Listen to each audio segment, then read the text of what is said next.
welcome to the Untitled Anarchist Seagull Channel's Saturday night stream. Just gonna get started with a little bit of Geoguessr and see who pops in.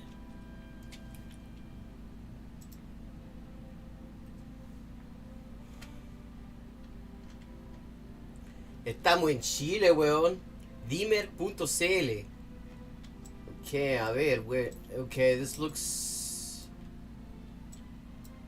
familiar. I think we might be in Providencia.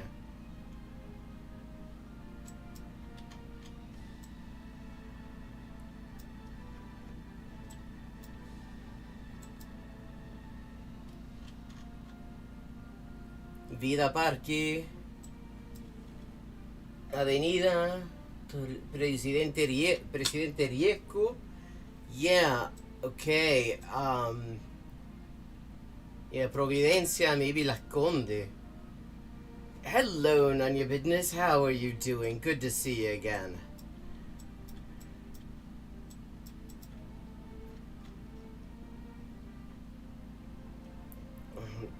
Parque qué? Parque Araucano. Okay. DJZF, that doesn't mean anything to me.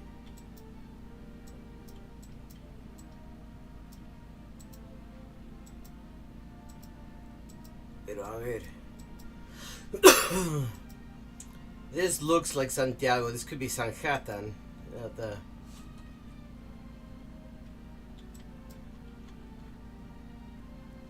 Exclusivo visita. Okay, eso no me dice ni una weá.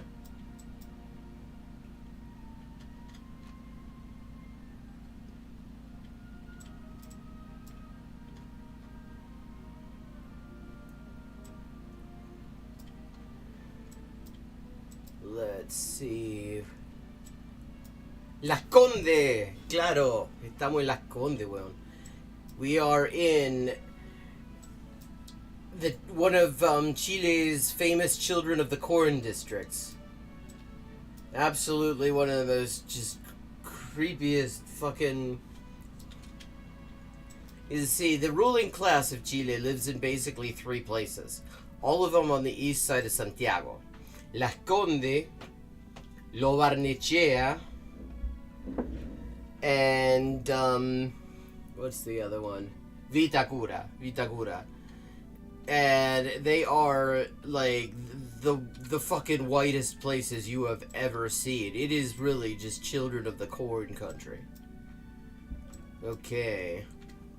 And you can always tell because all the deciduous trees in Santiago are concentrated on that side of town.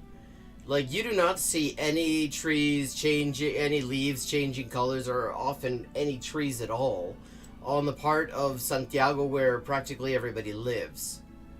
Parque Araucano. Ahí estamos con Presidente Riesco. Okay.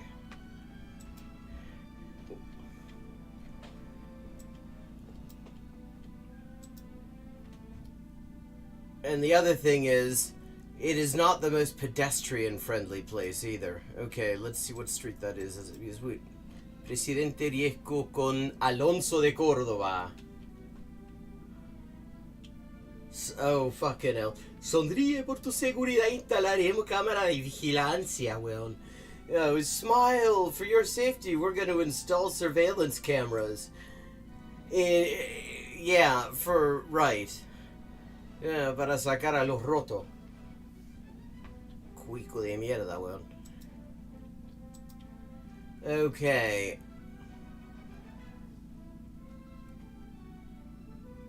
And Alonso de Córdoba. O'Carroll. Contiki, Thomas Graham.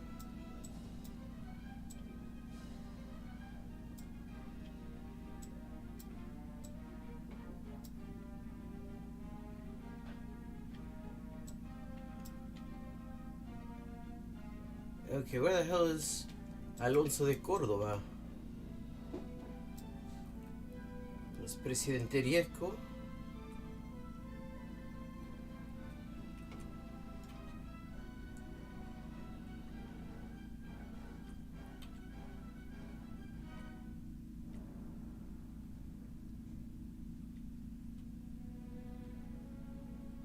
Ah, a ver, tenemos más.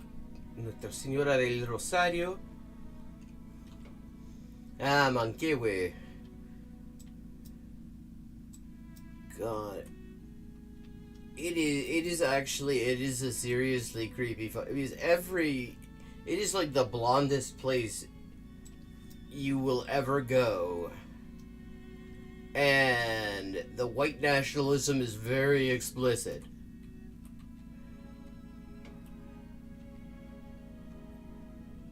I mean, these are places where people just kind of openly say how they wish Pinochet were still running the place. And celebrate all the fucking murders he did.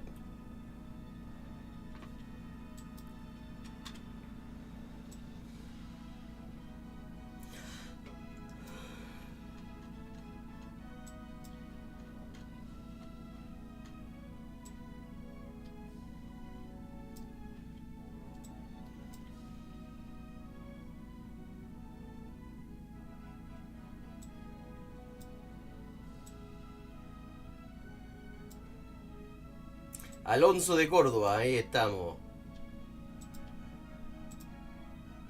87 meters, not bad.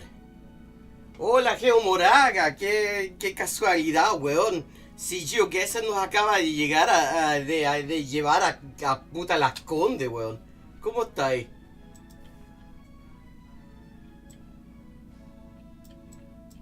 Es la primera vez que Geoguessr me lleve a Santiago. A Chile varias veces. Sí, te leo, weón. ¿Cómo estáis, vos?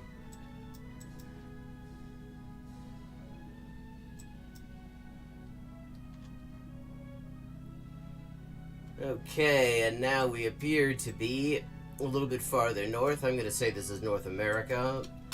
Fucking something suburban. Oh no, hold on. Maybe not North America? Fin Champagne? Okay, that doesn't necessarily mean much of anything to me. But we're in Quebec. C'est Quebec. 514. That is the Montreal area code. We're in Quebec. Le Groupe Pépin. Okay.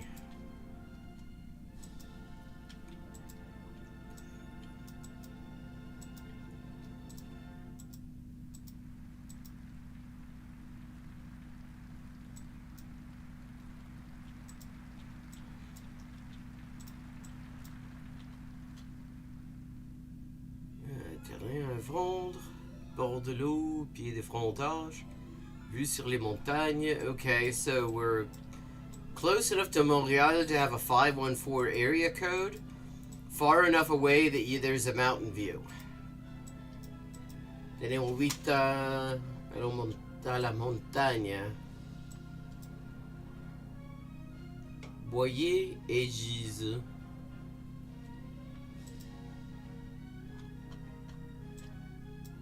L'église. L'église. Okay.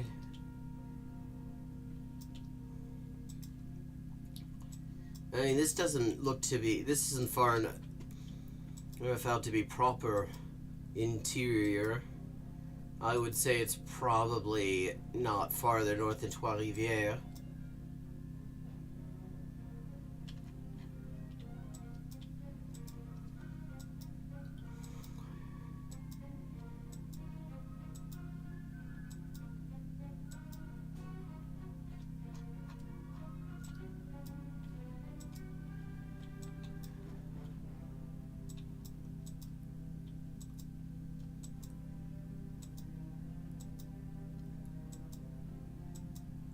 El quinto retiro al final será el de los milicos, parece.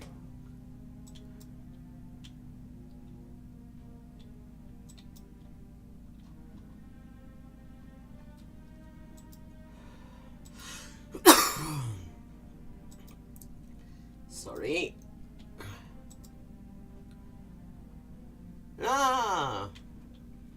Hello, welcome. Yeah, you're relatively early.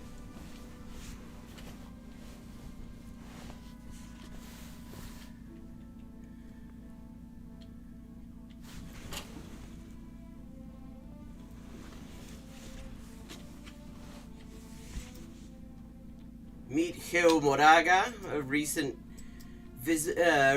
arrival, not been here before, a comrade from Chile. And we are someplace in Quebec. Someplace with the Montreal area code.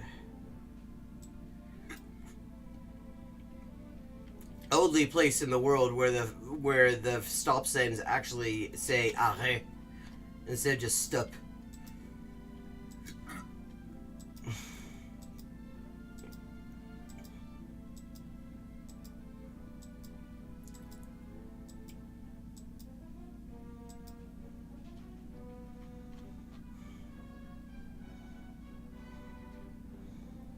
Déneigement des toitures, removal of snow from roofs.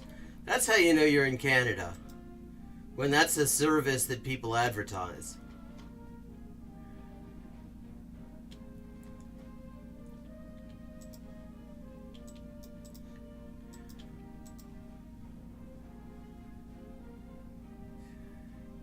Sí, bo.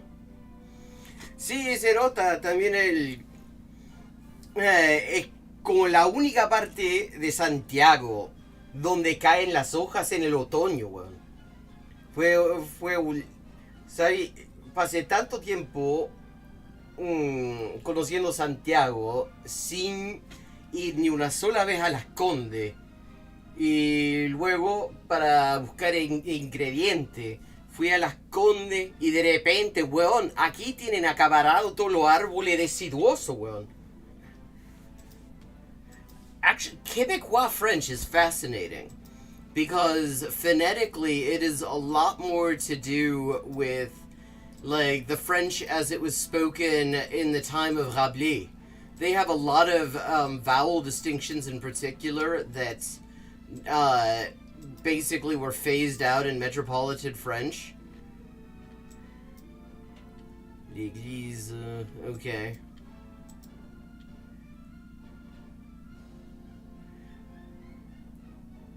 Just to translate what Geo Moraga just said, it's an important note. Las Condes Vitacura en Lo Barnechea is where all the commercial registration fees are paid by all the companies that extract natural resources from Chile, all the major companies. They have the best standard of life. They live in the first world. Sí. Siempre me ha resultado... Es una zona súper rara. Yo una vez me perdí en Lo Barnechea. Yeah, it is an older version. I got lost in Lo Barnechea, and that is a pedestrian hostile place, I will tell you. And like all the rich motherfuckers living there, I mean, the fucking security they've got around these houses that they've got, I mean, you could get into Fort Meade with less difficulty than you could get into some of these fucking houses. It's where Pinochet lived towards the end of his life, if I remember correctly, which is why I call it Lo Pinochet. Yeah. Sí, Santiago en realidad es como 3 ciudades. Y súper segregada. Yo crecí en una ciudad súper segregada también, pero Santiago es incluso más segregada que lo que he conocido yo. I mean, it is absolutely wild how segregated Chile is. It is one of the things you notice. But only if you actually go to like both ends of town.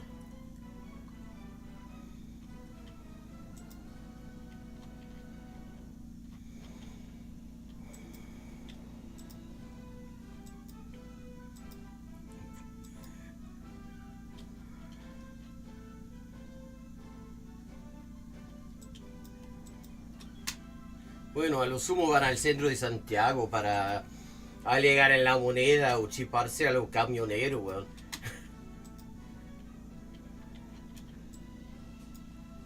José Lafontaine en Santander. Okay. Still not getting a very clear read on where we are, although, I mean, it feels like it must be the edge of town.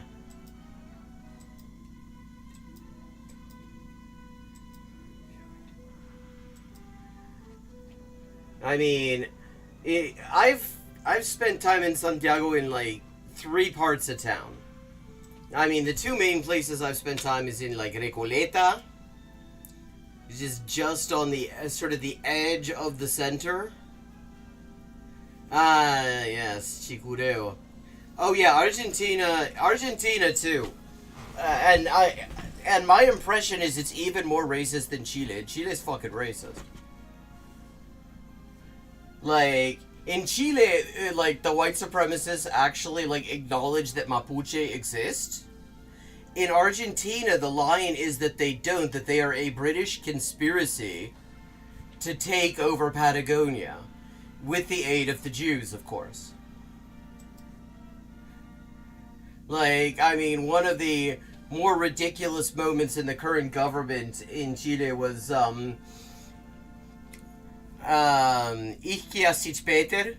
Siches, referred to the Mapuche country by its indigenous name, Guaymapu.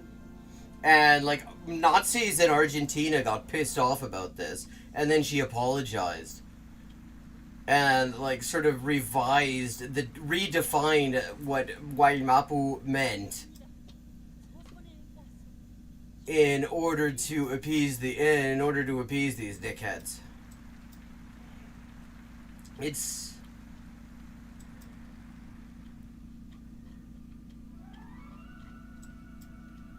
Okay, gonna say it's someplace around... 48 kilometers. Okay, it wasn't too bad.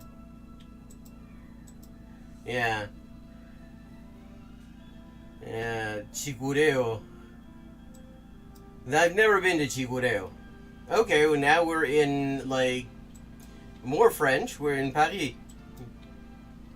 Okay. It's nice when they drop me in someplace in France where I have some chance of figuring out where the fuck it is. Because usually it's some country road, and I've never been able to make sense out of the numbering system. Wait, we're in the bookshop now. Okay. Neat. Cute bookshop.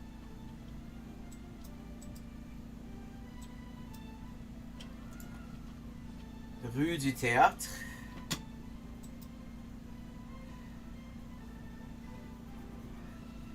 Yeah, and what he says, Adam, do you understand Spanish at all? Because if you do, I won't translate. If you don't, I will. So, hey, Andromeda, good to see you. Hope that ear does not give you trouble for too long. We are in Paris someplace, and a comrade from Chile has dropped by. Geo Moraga there. We're just talking about the massive, like, social segregation in Santiago.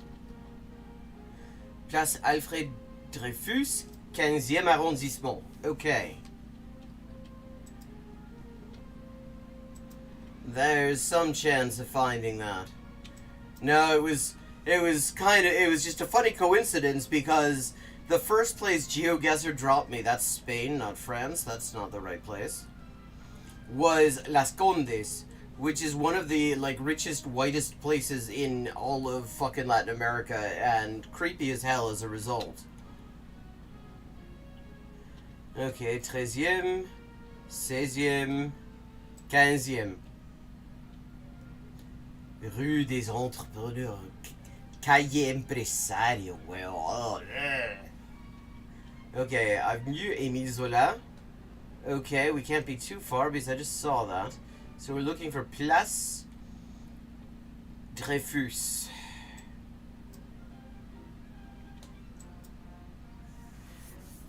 Okay, well what he's saying is, as the emerging classes sort of come closer to their to Las Condes, Lo Barnechea, and Vitacura. The rich white fuckers in Las Condes, Lo Barnechea, and Vitacura are moving even farther out to the periphery to places like Chicureo, which is like even more fucked up from all I've heard. I've never been, but I remember a thing where where one of these rich women was pissed off because you could like see the maids coming and going, like they should be they should be fucking hidden.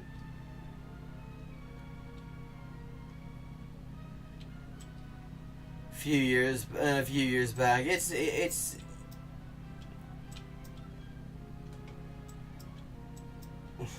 in many ways it is the U.S., but more so. But they have good sandwiches, and I have to say, I will say it once. I've said it many times, and I will continue to say it. There's a lot we could learn from the comrades there. They have understood things that we have not so much. It always amazes me what the thing, just sort of the tactical ideas people come up with there. Okay, there, Place Alfred Dreyfus. Okay.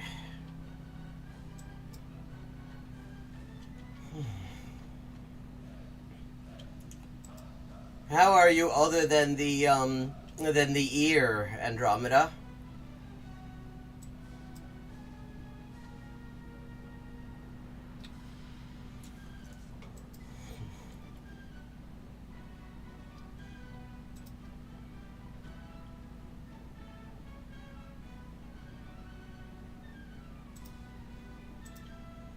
$172 meters, $49.99, not too bad. Oh well, I'm glad to hear that. Okay, and now we're... I don't know, this looks like this might be a municipal airport or something. Fuck knows.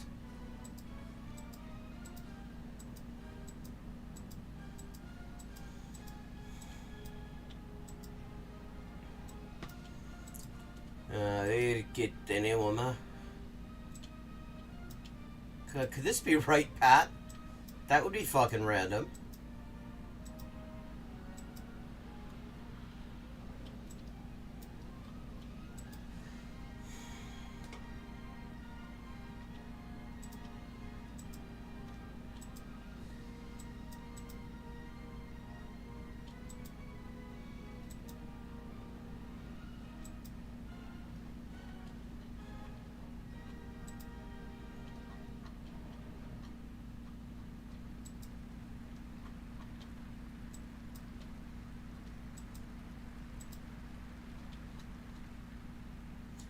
Gadsden, Alabama, Northeast Alabama Regional Airport. Okay, I wasn't too far off, at least with what type of area it is. Gadsden, Alabama. Fucking hell. Great name.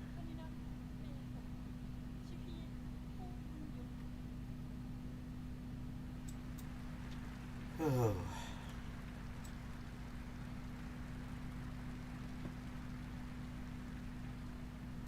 Northeast Alabama Regional Airport. Okay, there we go.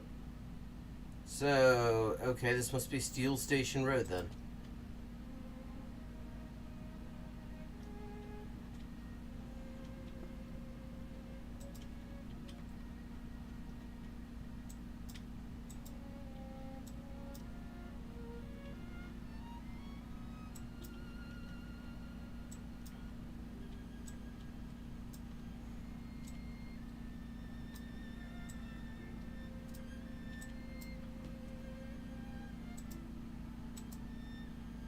.1 kilometers, not too bad.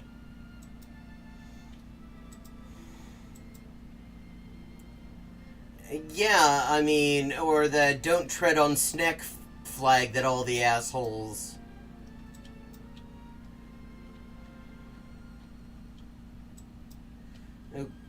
Okay, this is not North America. strips ahead. Electronic parking system ahead.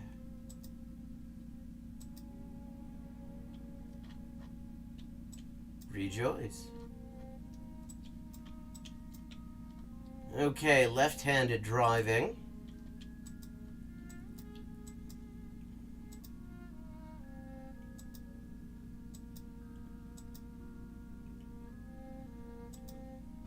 Oh, hold on, we got a bus there. Let me have a look at that.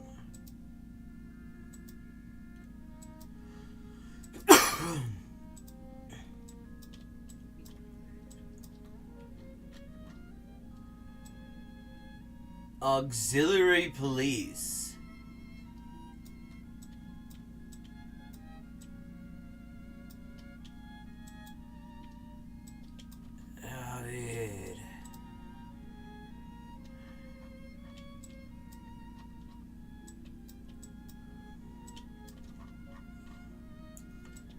Traffic police camera zone.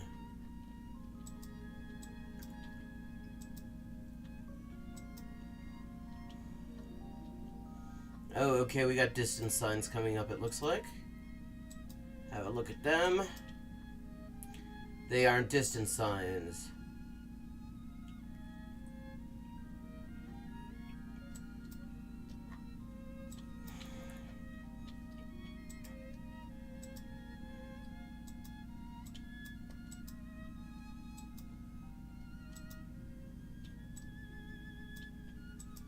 Okay, it's metric. I didn't think it was Britain, but that confirms that it definitely isn't. Portstown Road, City, Buena Vista Road. I mean, I guess this could be Sydney. But I don't know. I'm not feeling Sydney.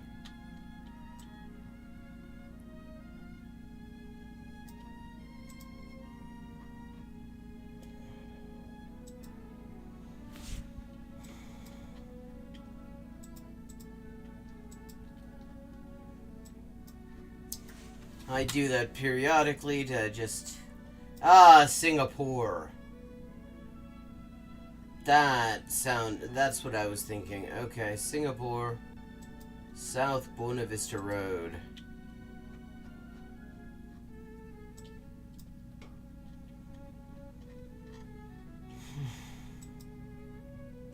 Nah, it's Singapore.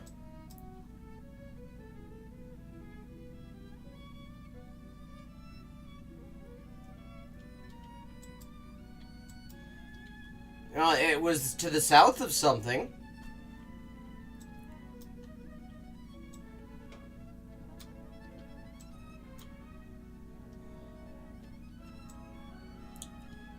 The Ministry of Manpower.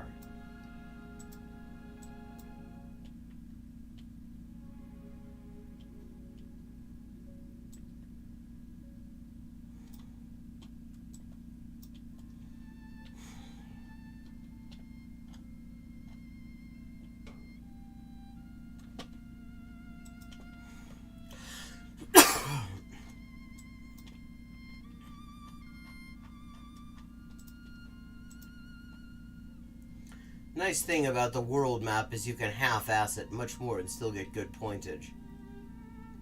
49.73, 24.810. Not bad at all.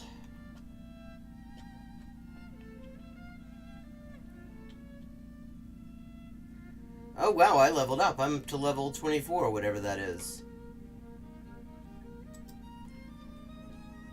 Think I might play a bit of chess before we move on to the next phase of the evening. If anyone, unless anyone has any strong opinions on the subject.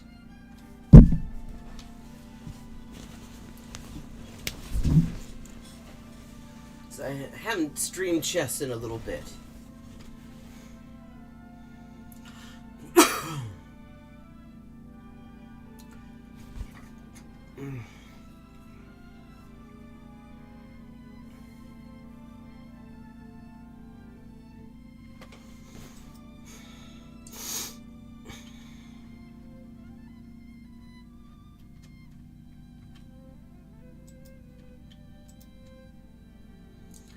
a 10-minute rapid game that probably won't last that long. Okay, it's all set up. And nice little Anglo-Scandinavian going on. Sounds like a pretty good description of La Conde, really.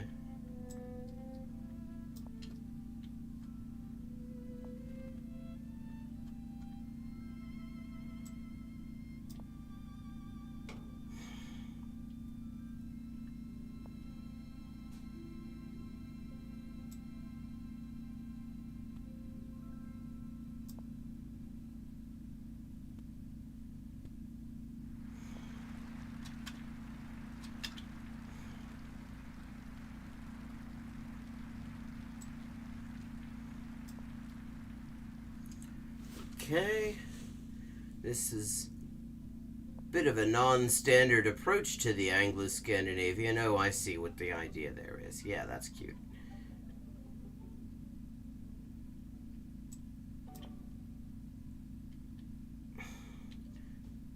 So the idea is that if I don't castle, it's mate. Ah, yes.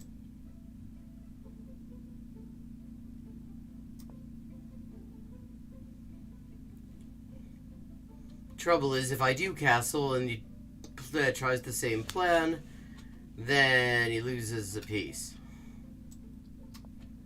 Okay.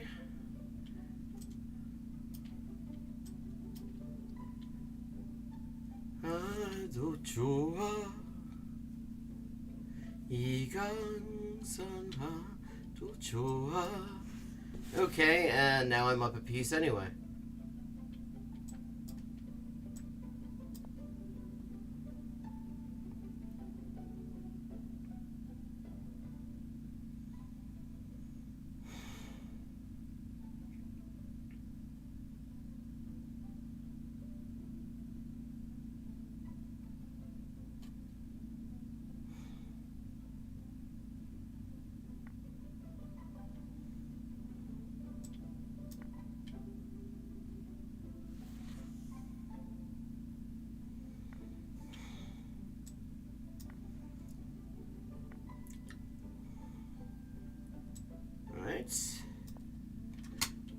Can't castle because he hasn't really developed any pieces other than a knight. And okay, now he's gonna try to come around and fianchetto that bishop.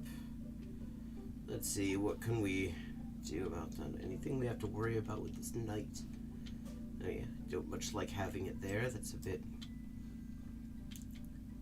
threaten that nice little fork.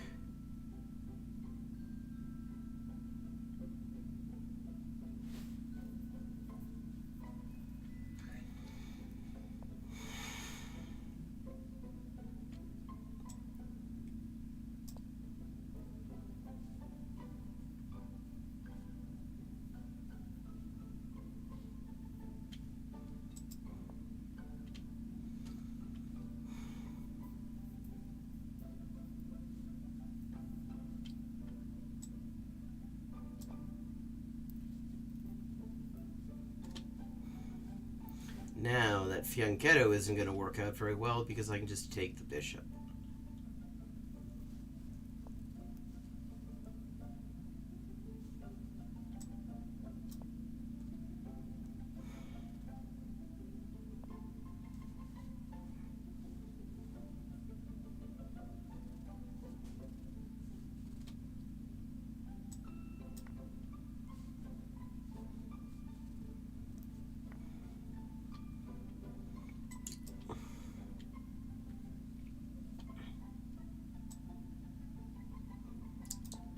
Extricate my knight from there.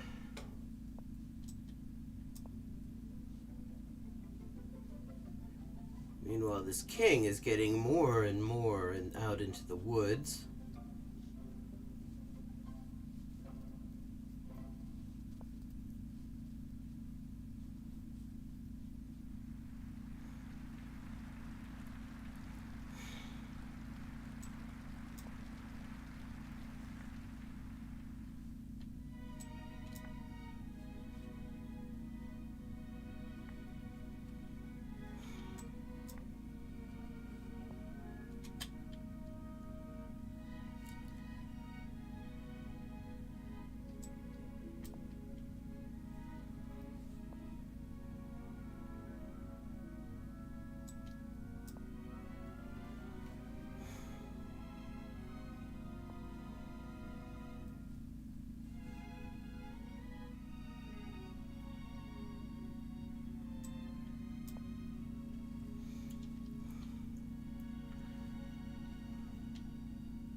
Okay.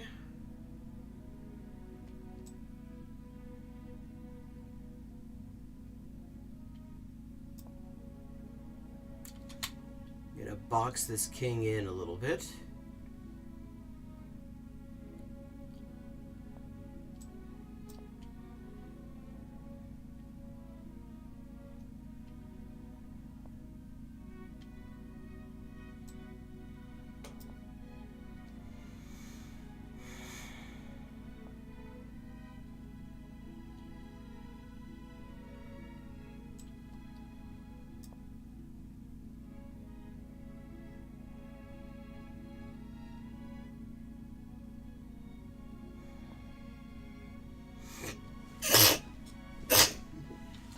Ugh.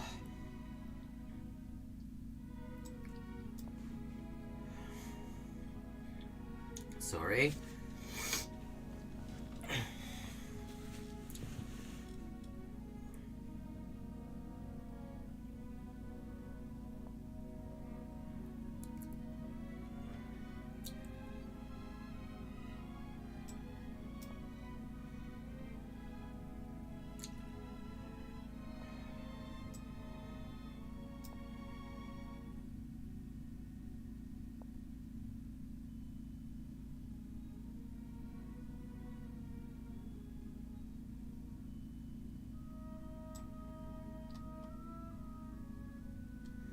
Okay, where do I want to go with that knight after that, though?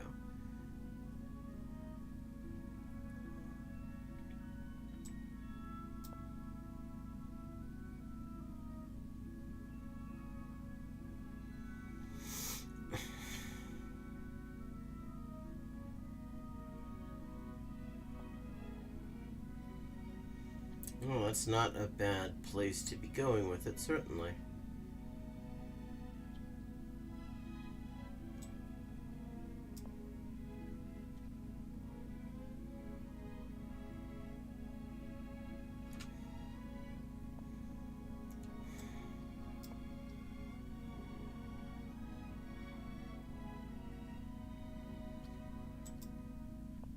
Ah, danke.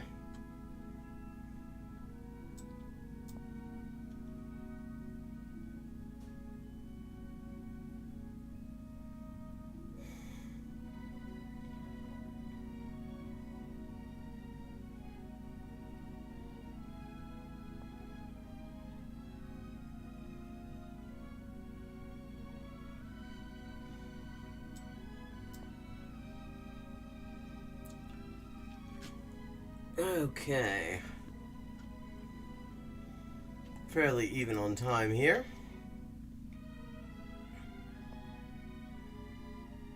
So,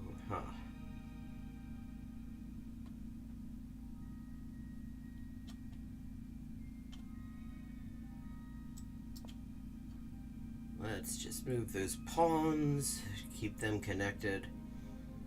So this king side is a little bit more boxed in. I mean, not that my king side's much to write home about.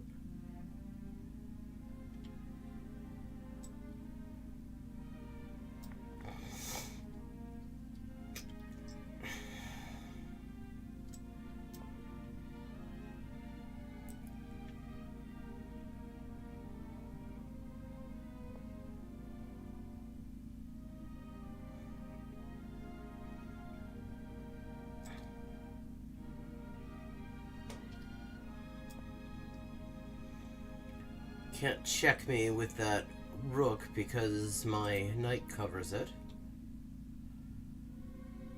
Do I want to trade? Yeah, actually, I mean, a knight's not a bad blockading piece, although that's kind of drawish. But I don't think I actually have much of a choice.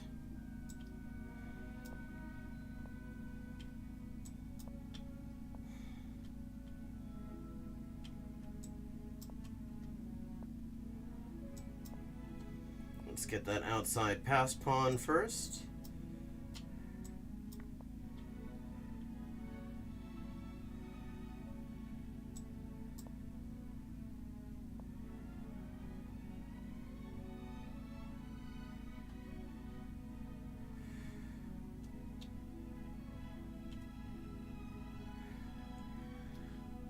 That's gonna be annoying, but we can work with it.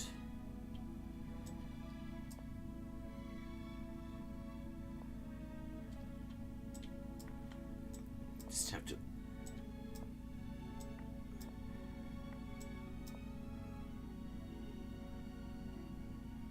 Ah, shit, this is... going to be one of those endgames.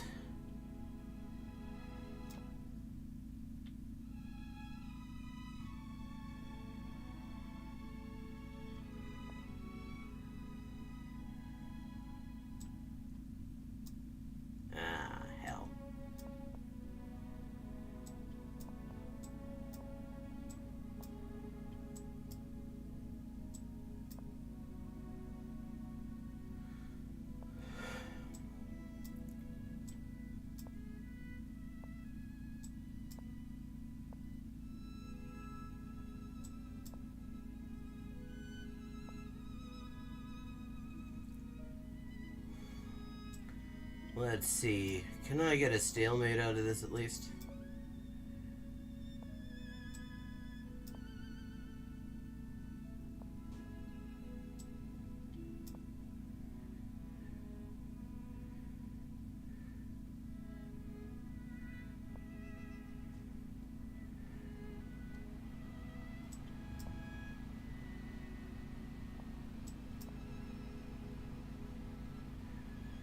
Yes, I can. Oh, nah. Hell.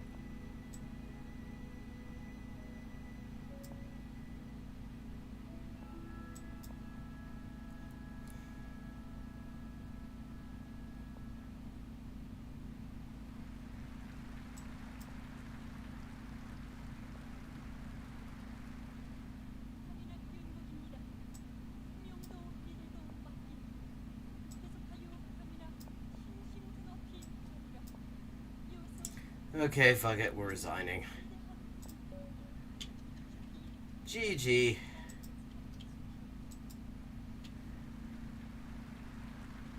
Okay. And now we move over to the portion of our evening where we look at the asshole selection.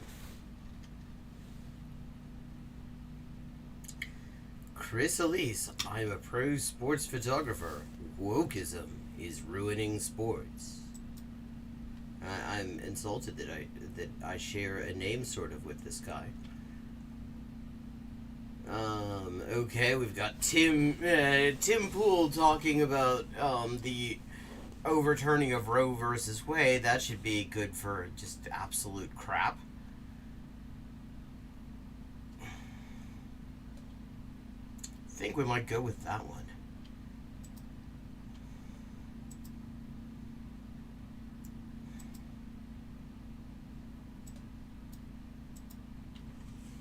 Yeah, that's where we're going. We're gonna see what Pim Tool has to say. Fuck off. All right, let's jump into the first story we got here from timcast.com. Everybody knows by now that Roe v. Wade has been overturned, as well as Casey. And in concurrence, Clarence Thomas wrote, basically opening the door to overturning gay marriage. The text of... Amongst many other things, I mean...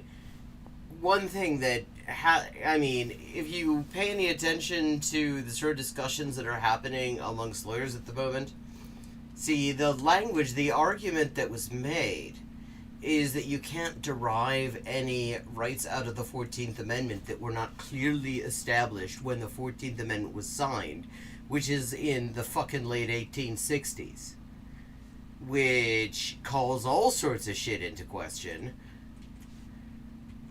SCOTUS Roe v. Wade decision opens door to upend gay marriage. Justice Thomas calls gay marriage precedents demonstrably erroneous, saying in future cases we should reconsider all of this court's substantive due process precedents, including Griswold, Lawrence, and Obergefell, meaning those rulings are not guaranteed to escape future judicial scrutiny. I'm going to stop. Yeah, and I mean the majority opinion said, oh, don't worry about all that shit, which, I mean, just sounds kind of like placating the millions of people who have every reason to be concerned that they are either next or already being targeted. Stop right there and ask Will, break this down for us, because some reports were saying, no, this has no bearing whatsoever on gay marriage.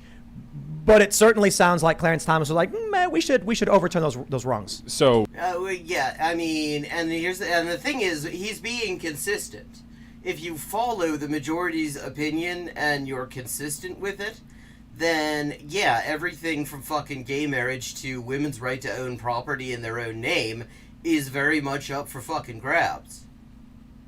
But I mean, clearly they did not want to bite off that much just now, because I think the majority kind of understand that if you were to actually say that all those things are definitely going to be under attack, that it would be very hard, even for the most fucking feckless liberals in the room, to take that sitting down and just vote harder. those reports are correct. Ultimately, like, the underlying decision here in Dobbs does not actually implicate necessarily other substantive due process precedents. So what is substantive due process? So think about, what is the due process guarantee, right? It's the government can't take away your life. He pronounces the term correctly, so that's something. Let's see if he's got it. Of property without due process of law. And so most people wouldn't understand that to mean, due process, like procedural protections, like they can't take away my property without a hearing and notice telling me that they're going to do it and a chance to appeal, things like that. So that's what most... Okay, I mean, it sounds like this guy has had some legal education wasted on him. Don't know exactly who he is, but he, A, knows how to pronounce it, and that is a fairly good basic explanation of what is known as procedural due process. Most people think of when they think of due process. However, the court, in order to protect certain rights that they felt were so essential that no process would be sufficient to justify the government depriving you of them, they came up with this kind of substantive due process doctrine that was... This guy actually does seem to know what the hell he's talking about, which is how he ended up on the Tim Pool cast is a mystery to me. But yeah, I mean, essentially substantive due process exists because the U.S. Constitution sucks shit. Because there are so many just absolutely basic things that either were not even thought of at the time, or that the founding aristocrats would have been absolutely opposed to had they considered them for a moment.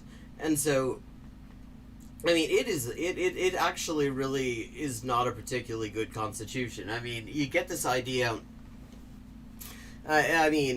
See, the thing about legal education in the U.S., unlike a lot of places, unlike Western Europe, for example, and quite a few other places, Japan, I believe, as well, you can go through an entire JD and pass the bar and all that shit and never learn anything about comparative law, the study of how legal systems work in other countries and how it compares to the way things work here, or fucking international law, international human rights law. These are like required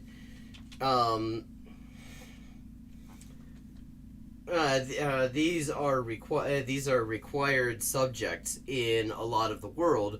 But in the U.S., you can go through an entire, what is considered a complete legal education. You have absolutely no idea, which is how you get this. I mean, I had a constitutional law professor ages ago, God. He was like, due process is unique in the world. We're going to just deal with that real quick.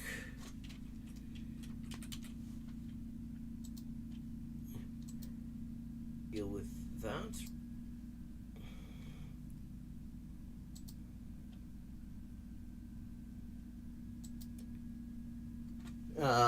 Okay. So, yeah, he goes, the due process in the U.S. Constitution is unique. And, I mean, having actually studied comparative law, I pointed out, actually, that's not even particularly unusual, because pretty much every modern constitution from like the past 100 years was at least partially riffing on two things: the U.S. Constitution and the Déclaration des droits de l'homme et du citoyen of 1789 from France. And so, I mean, you find literally translated the words due process all over the place. Like in the Chilean Constitution, you have debido proceso. That whole concept, it is just literally translated. And not only that, actually, the U.S. version of it isn't that great, because it doesn't provide a whole lot of protection in civil cases, and the cops in criminal cases get away with shit that they don't get away with in a lot of the world, in terms of interrogation tactics and shit like that. So I point this out, and he goes, no, in France you're guilty until proven innocent. So I bring my fucking French criminal code in the next session of class and say, look, here you go. This is where the fucking presumption of innocence in French law is. And he goes, yeah, but I mean, that's on paper. What about how it's applied? And it's like, you want to talk about how it's applied? You want to talk about how it's applied? You think the U.S. is going to look good if we compare on terms of how it's applied? Because if we talk about how it's applied, you do not have a right to counsel in any meaningful sense, and you certainly don't have a right to an actual trial. But okay, so the substantive due process is kind of the result of the U.S. Constitution sucking shit. A lot of the time, I mean, when you have judges creating causes of action like this, and not just in the U.S., it's because they're dealing with legal frameworks that come from a society that has very little to do with the one that they're in. And so they have to just, and so just to come up with something that resembles a result that would be understood to be even remotely acceptable to modern ideas of, what sort of human rights a person has, they have to kind of just make shit up. Of course, sometimes they make shit up in the other direction. Like the doctrine of qualified immunity is totally just some shit judges made up. It is not in Title 42 U.S.C. Section 1983 at all. It's just something that they just came up with to make it harder to sue cops, basically. Used to essentially effectively create new rights. And that doctrine has been used to protect the right to use contraception, the right to marry the person of your choice, etc. Now, so then the question is, okay, well, Roe was also based on this substantive due process idea. Does overturning Roe mean all substantive due process is dead? The answer to that is no. The answer to that is, if the Supreme Court are going to be at all consistent on this, and also consistent with their ideological positions over the past several decades, then yes. I mean, and that's where Clarence Thomas is coming from, because, I mean, the one thing he tends to be is ideologically consistent on this stuff. Basically, if you read Dobbs, they didn't say substantive due process was wrong in the majority opinion. They said, here's how you interpret substantive due process, and it's and that's exactly what's fucked up, because how you interpret substantive due process basically says, is if the ruling class in the 1860s wouldn't have considered it to be a clearly established human right, then you don't have it. Basically, like, is there a really robust historical justification or tradition of having this right? And when it comes to abortion, yes, there fucking is. In fact, if you read Roe, this is one of the things that is discussed in detail in Roe. How recently it is that they started banning abortions. And because, I mean, it was... The U.S. didn't actually have laws against abortion until, like, the late 19th century. And when they did, the patient was considered the victim. It was considered an offense committed against the patient, not committed by the patient, not committed by the patient and the healthcare provider who's providing it, but specifically against the patient. This notion of abortion, like, I mean, all this sort of bullshit that you hear from, like, anti-choice propagandists and stuff like that, that is very recent indeed. And the idea of banning abortions at all is... like late 19th century. In fact, I mean, that is very much post 14th Amendment. that we started to have actual statutes banning abortion. Even if it wasn't spelled in the Constitution, and they said that for abortion, that's not true. They're just historically, abortion was routinely banned throughout the states, so there's not. Which is bullshit. I mean, which is not only bullshit, but it is such obvious bullshit. All they would have to do is read Roe, which these motherfuckers surely have done at some point in the past 50 years, to find out just how recently this idea of banning abortion came into vogue. Like a historical backing for it, but throughout the Dobbs opinion, they're basically saying this doesn't necessarily implicate any of the other substantive due process rights. Those have to go through the same analysis. We're not getting rid of substantive due process entirely. Yeah, but the thing is, and that's what's dishonest about it, because if they go through the same analysis, then yeah, they all just fucking go bye-bye. If you take any, if you take, say, the right of LGBT people to exist at all without being criminalized, and you run it through this analysis, then it doesn't exist. If you take the right of women to hold property in their own name, and you run it through this analysis, that definitely doesn't exist, because that was controversial through the 20th century. I mean, it certainly was not as well established in the 1860s. I mean, there is all sorts of shit. I mean, and yes, you could make, but of course, you could say it would go through the Equal Protection Clause or something like that. So that, but I mean, we're talking about this analysis is a huge setback to just basic shit that people take for granted. And it is at best disingenuous for the majority to be saying, oh, well, all this other stuff isn't necessarily going away. Yeah, but if you're consistent in your analysis, it sure as shit is. Entirely. But it sounds like Clarence Thomas Thomas would want to, but his views are pretty idiosyncratic on this point.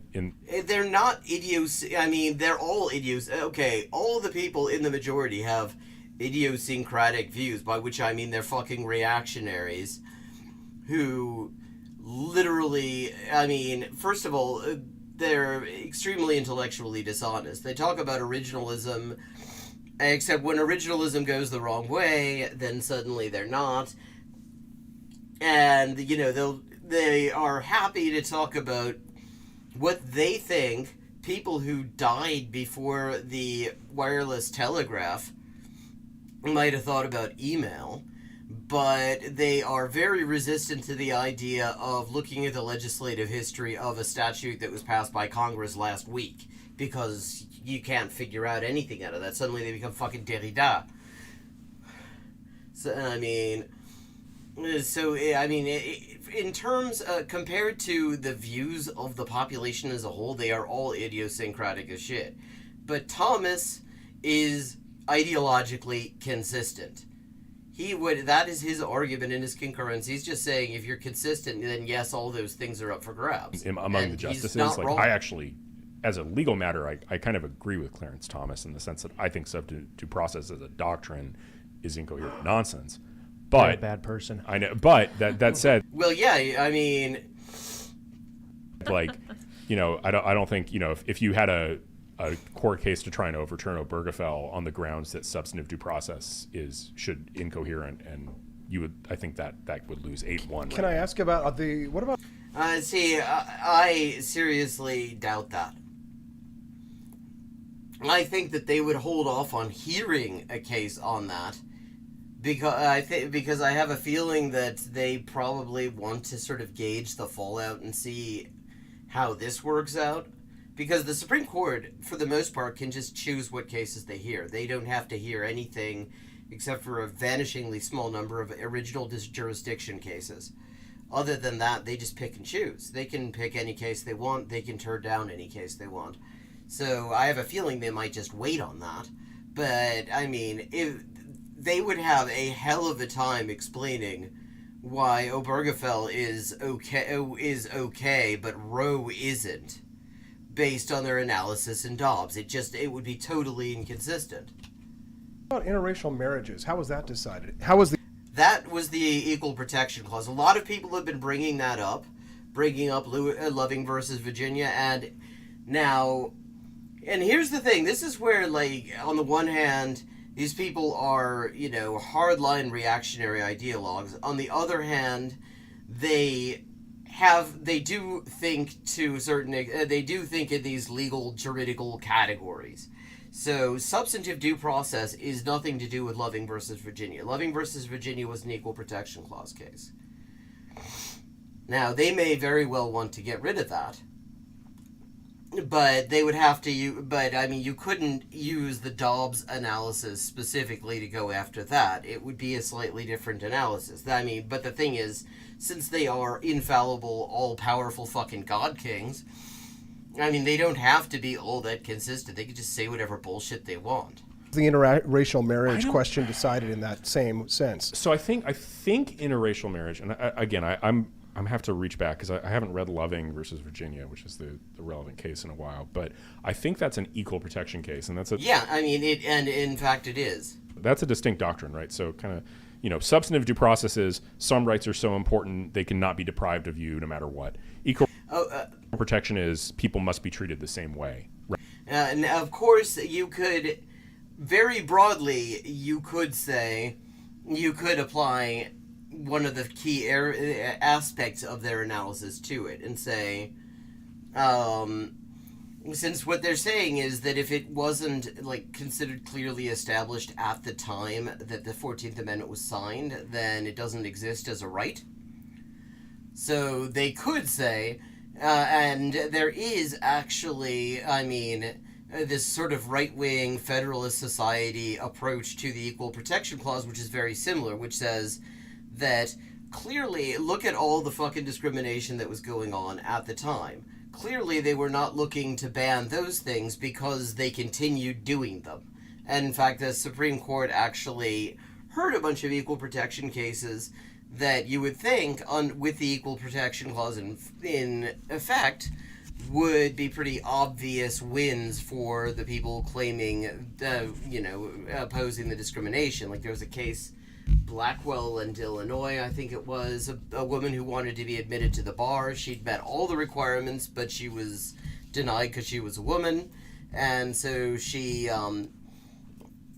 argued that the Equal Protection Clause clearly was being violated by this decision.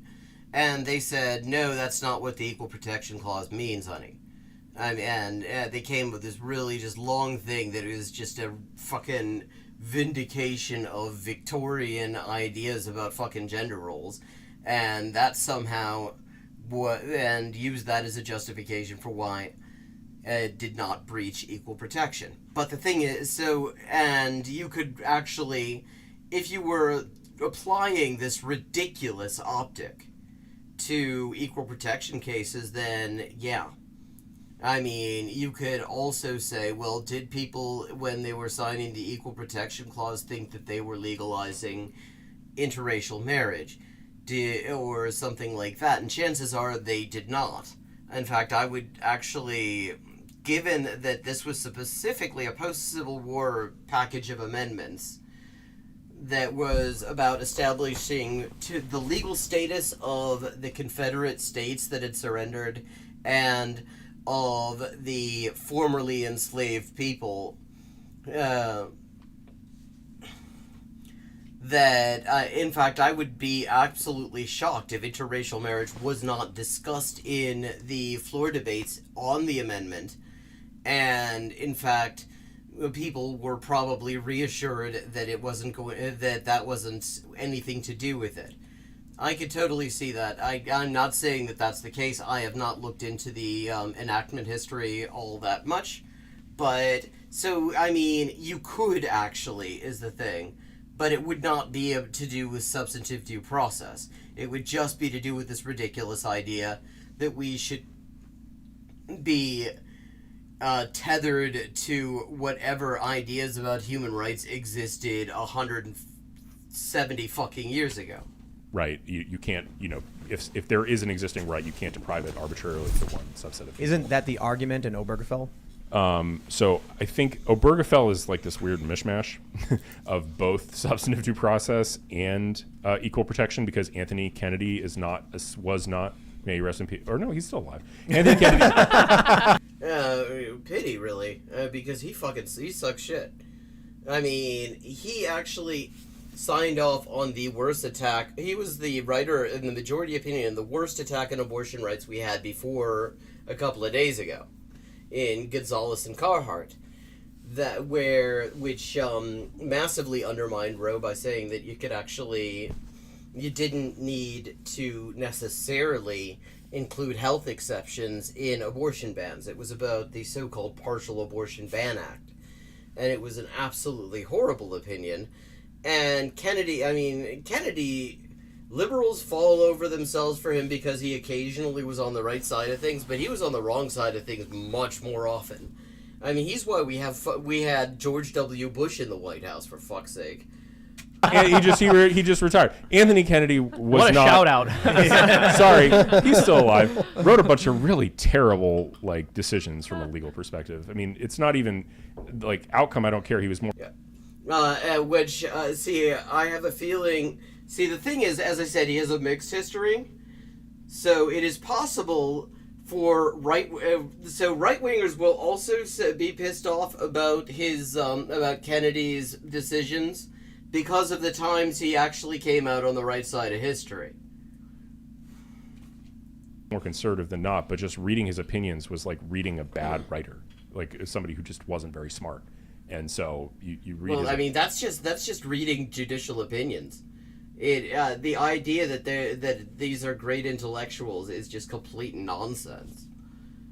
Opinions, and they don't make sense. Well, so Obergefell was written by Kennedy, and so it's not doctrinally precise. Let's put it I that think way. we're going to need a Supreme Court ruling legalizing cloning, so that we can clone Clarence Thomas and then nominate him 8 more times. That's the guy we want 8 more of. I mean, so we can just have nothing but sexual harassment on the fucking Supreme Court.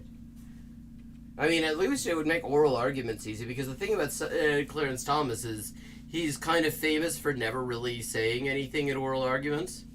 Very rarely does he ever open his mouth. He doesn't really participate at all. But Jesus, fucking. But we gotta. Court. What I love is that he says we need to clone fucking Clarence Thomas. He is just so full of shit, because he loves to claim, he's not really a right winger. You know, he's not really a Republican. He's not really any kind of right winger or anything like that. He just is fucking disillusioned by liberalism or something, some crap like that. But, I mean, and then when he is off the cuff, he says bullshit like we need to clone fucking Clarence Thomas 8 more times. That's hideous. We gotta clone Joe Biden a bunch of times, too, to try to keep stopping him from getting out of the Supreme Court. Oh, right. Yeah, it's great. And just Wait, except Joe Biden didn't try to stop him get on the Supreme Court, you dickhead. Joe Biden did him a huge favor. There were 40 women ready and waiting to give evidence at his confirmation hearings that they had experienced sexual harassment of the type that Anita Hill had. It was 43 women, something like that. And Joe Biden, who was in charge of that hearing, he did not allow them to speak. He just completely shut down the discussion of sexual harassment out of some sort of sex pest solidarity, it turns out, because, I mean, Joe Biden also probably doesn't like it was probably very uncomfortable with the idea that shit might be discussed as a bad thing that you shouldn't do, as opposed to just sort of a privilege of office. berate him. You know, from a logic perspective, I'm reading Clarence Thomas and I'm like, what he's saying makes total sense. Yeah. And then I'm reading the dissents. I'm just like, on the gun issue, and here I'm like, they have no idea what they're talking about. What? Wait, okay. Tim Pool reading judicial opinions. I don't buy that he even understands the fucking things. Do they? Well, I'm glad weird. I'm glad you're making an effort to read from more people of color. What the fuck did that even... Okay. What? Oh, to read more people, specifically Clarence fucking Thomas. Oh, fuck off. Fuck off. Seriously. Do we owe fuck Ruth off. Bader Ginsburg a debt of gratitude? A little yes. bit. Oh, Do we- yes. Do we say And- thank you, RBG? You know what's even more painful? And the thing is, yes, actually, they should, because she already was diagnosed with a type of cancer that normally kills people fairly quickly in 2009 or so. She had 8 years after Obama get elected to just retire on her 100% salary, because when you retire from the Supreme Court, it doesn't matter how long you've been on the Supreme Court, you get your full salary for the rest of your life, and that's 6 figures. She could have just done that, and absolutely no one would have fucking thought less of her at the time, and people probably would have thought a hell of a lot more of her now, because at the very least she could have been replaced by somebody other than fucking Donald Trump. We might owe Mitch McConnell a debt of gratitude. Cringe. No. To be He did pretty completely good. honest, yeah. He did pretty good. Wow, I'm very shocked that group of right wingers feels that they might possibly owe Mitch McConnell a debt. Credit where it's due. He didn't just get the three Trump justices confirmed. He also stopped Merrick Amen. Garland from He being- did. Well, let's. And the thing is, Merrick Garland, I mean, liberals really were... liberals tried to back that guy, but he was absolutely a horror show. I mean, he should not be Attorney General either. He should have actually been tried for war crimes. I mean, his rulings on the DC Circuit with regard to torture, I mean, he was facilitating torture. He absolutely should not be considered for any kind of fucking judicial office or any kind of public office at all. He's an absolute ghoul. And if international law meant anything, which it does not, then he would probably have been up on charges. Yep, Before I sit here exactly. and laugh and agree with Seamus on this one, I'd actually, Seamus, I know you have a cake. You're celebrating this. No, this Will, is- you're He's celebrating. Jesus Christ, what absolute shitheads. And not that I'm actually surprised, mind you. Because, of course, this is the Tim Pool show. It's all shitheads. But a fucking cake, Jesus Christ. I mean, that's just, because he's like the mask on guy. He's the guy that, fucking Nazis go to when they want to get the soft focus treatment. He was like Jimmy Dore before Jimmy Dore was Jimmy Dore. are you happy to see Roe overturned? Yeah, I mean, I think we've talked about this before. Like, I would consider myself modestly pro-choice, right? I think that we talked. So modestly Wait, okay. Didn't he just say he's happy to see Roe overturned? I think you and I agree Yeah, basically on that. right? Well, isn't that really so nice that you have this fucking all male panel? I'm going to just go out on a limb and say it's all cis men as well. But I'm not familiar with that fucker, so I'm not sure. So this whole panel of people who are not personally affected by the overturn of Roe, who are not going to be forced to carry any kind of a fucking pregnancy, because they're not going to get pregnant from it, is a fucking academic discussion. Talking about how, that he's modestly pro-choice. Wow, that's fucking big of you. But So you're both wrong, man. but Tough break. as a I also come at this from a lawyer. Roe was a literal abortion of a decision. Yeah, In terms he of, was. it's an abortion got of legal aborted. reasoning. Yep. I don't like that a bunch What of about white you, men Austin? How do you decided feel it. about this? So I'm more with Seamus on this one, and I consider myself a pro-life libertarian, and Which is to say, you don't stand for anything. Your beliefs are totally inconsistent, because you're a libertarian who wants to have a right libertarian. So not only you want the government not to have any control over anything that capitalists do, except that you want the government to be able to force people to remain pregnant who don't want to be pregnant. I mean, and you're gonna talk about the fucking tortured reasoning of substantive due process in Roe, and you're gonna say that you're a right libertarian, but you also think that forced birth is a good thing? Dude, think about, try to actually square that circle sometime. I think that, all humans should deserve the same equal protections, equal rights, equal liberty. And Oh, well, see, wait till you hear. Wait till you hear what species the people whose body fetuses gestate in belong to. Because it turns out they're fucking humans. Did you know that? Did you know that? that the unborn should be protected in the womb. And that's because libertarians believe in personal responsibility, number one. So, Oh, wait, okay. So, it's interesting that he immediately comes to personal responsibility, which is to say that he views pregnancy as a punishment for having sex. active abortions are heinous, like we were talking about before the show. Yeah, But, bad. but even in the question of I'd love to hear what he thinks about child support enforcement then. Because if he's going to talk about personal... if he's going to talk about personal responsibility in a situation where one party has... I mean, leaving aside just how fucked up that is, because there's so many cases where there was no fucking voluntary aspect to it, fucking sexual assault and all that shit. Leaving aside all that bullshit, but you're gonna talk personal responsibility as a justification for forcing people to remain pregnant who don't want to. I'm very curious to hear what you think about requiring people to pay child support then. Because a lot of these right libertarians think that is the worst human rights abuse ever. rape, I mean, you have to ask yourself, what percentage of people that are alive today are the result of rape? How many of those people are glad they're alive? So what? So fucking what? Jesus, like, who gives a shit? Yeah, we're alive. I mean, I'm not saying I'm the result of rape. Just to be clear, this is people who are alive.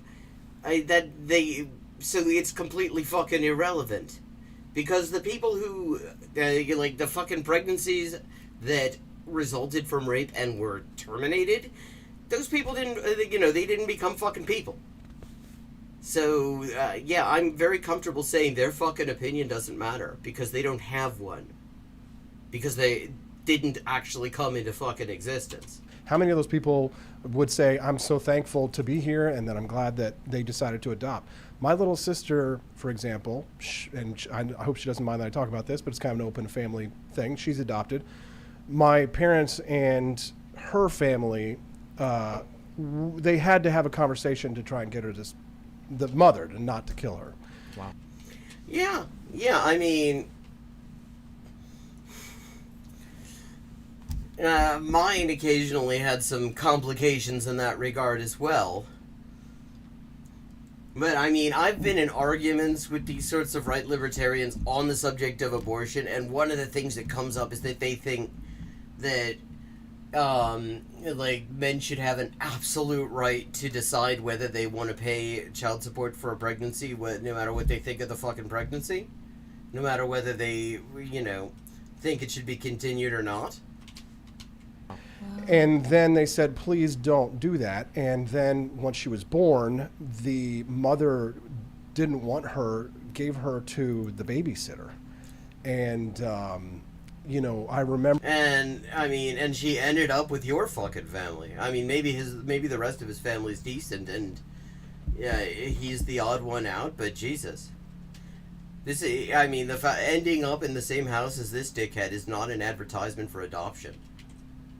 I remember being a young man, 10 years old, seeing my little sister for the first time, 5 months old, looking up in the most beautiful brown eyes. And You see, again, because this guy has absolutely no personal frame of reference for the decision that he's saying that pregnant people should not have access to. He has no personal frame of reference for this. Nobody on this fucking stream, on this fucking Timcast, has any actual frame of reference for it. It is completely academic to them, and there's absolutely, of course, there's no effort to even try to think about what that must be like. And saying to myself, I'm so thankful that she's alive and that she's here. And now I have a little sister. And I have a nephew, Mario. Shout out to Mario. I love you so much, by the way. He's an awesome nephew, a great kid. And my family is more full and complete, because without adoption, and, are we talking about adoption? we need to be talking about adoption more. We need to be making adoption Yes. more easy. Legally, it's very difficult to do it. It's almost like buying a baby these days. You've got to be rich to go and buy a baby. Ooh, yes.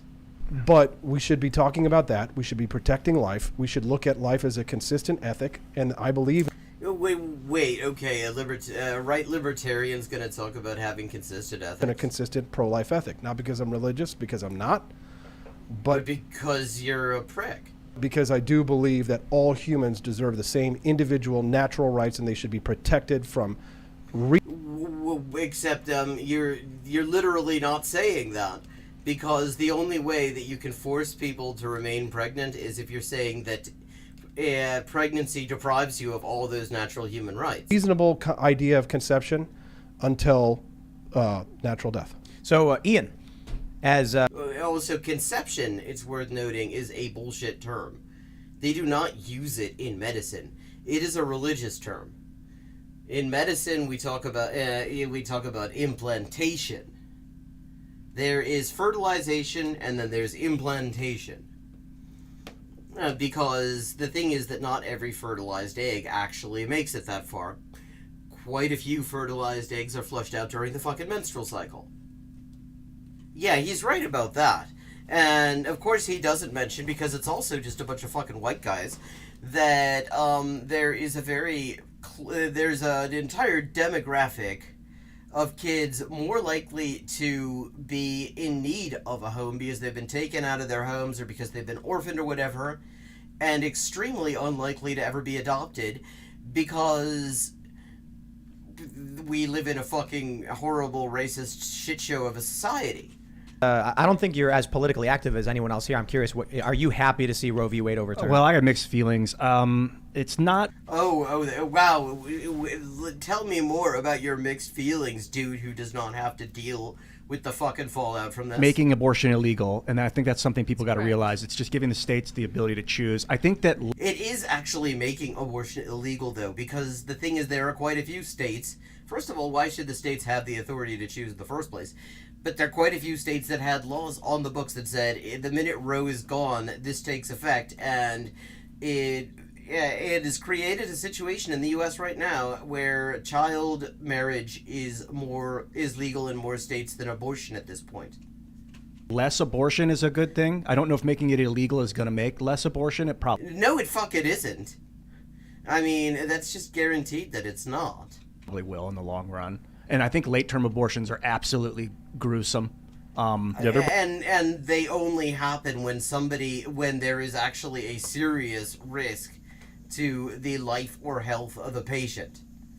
I mean, right-wingers love to bring up late-term abortions as if they were happening all the time. Like, that was just everybody was, like, waiting till the third trimester and saying, well, why don't I have an abortion? And that's bullshit. By the time, when you're talking about a fucking late-term abortion, you're talking about a pregnancy that was wanted.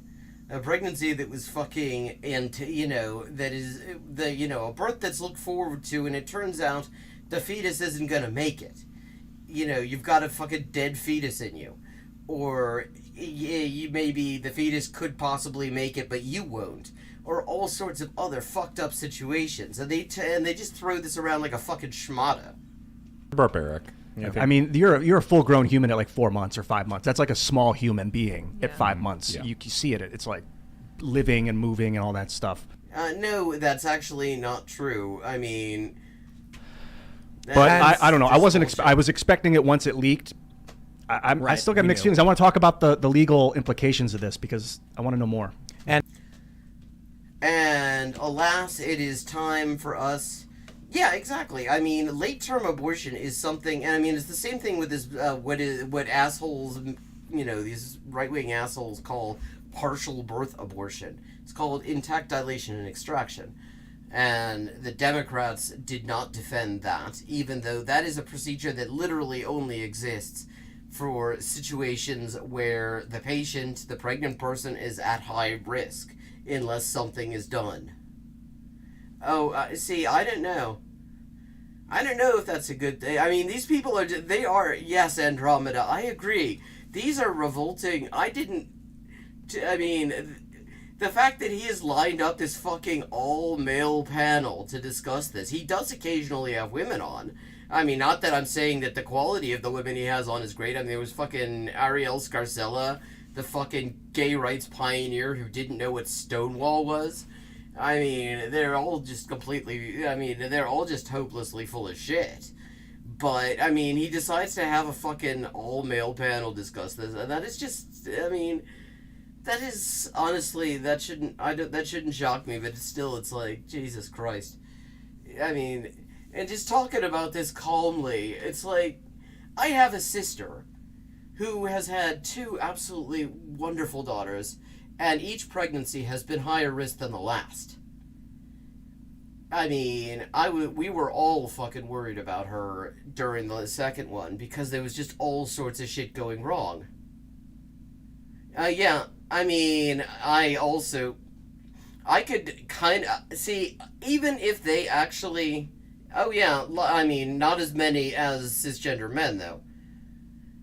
See, I think on an issue like this, it is worse. It is objectively worse to have a discussion with these vile opinions if you're not even including anyone who is directly affected in it, whether it's trans men or cis women or, you know, non-binary people who can get pregnant. And I would also, in a discussion, and I would say even in a discussion where it is actually on, where it is at the very least the opinions being expressed are decent, I would still expect that we primarily hear from people who are directly affected by this shit, as opposed to people who could talk about it calmly like it's an academic discussion that's not going to affect their lives. But in any case, it is time for me to call it a night. It is after 1. I will be back Friday and Saturday night coming up at 11:30 to 1 a.m. U.S. Eastern Time, and I'll probably pop in and just do a few pop-up streams in like the early evening in between. I've been doing a little bit of that of late. Thank you to everybody for coming. Hope your ear gets better, Andromeda. Lovely to see all of you. Gracias por venir. Geo Moraga, si todavía está acá. And buenas noches.